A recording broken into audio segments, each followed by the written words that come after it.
The statements we're about to show you are from the Holy Qur'an, and is said to be the official, unchanged, pure word of God, revealed over 1400 years ago.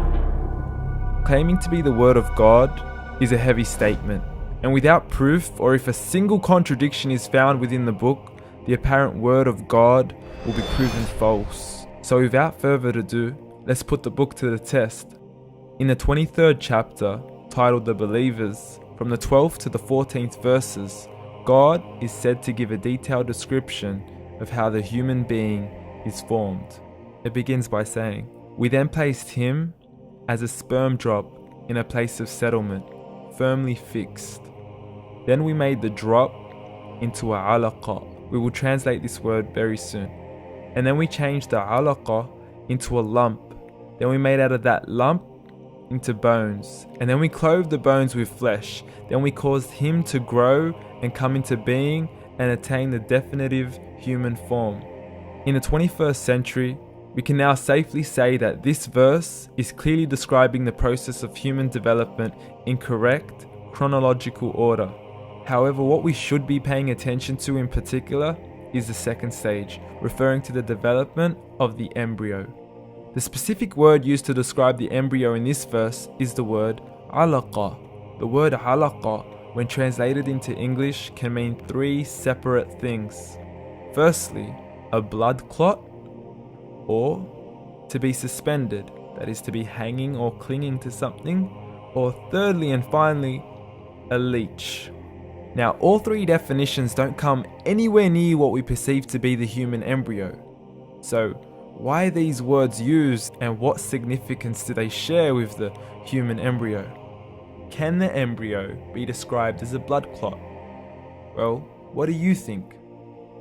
In the third week of embryonic development, a tubular heart joins with the blood vessels to form a primordial cardiovascular system, and by the end of the third week, the blood is circulating and the heart begins to beat on day 21.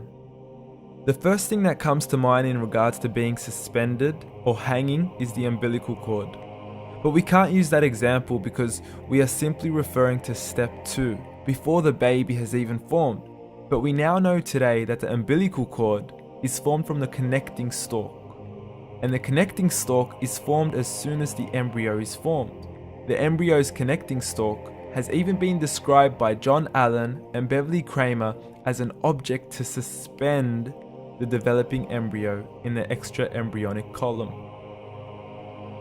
So an embryo is suspended and does have a strong resemblance with a blood clot. What on earth would an embryo have to do with a leech?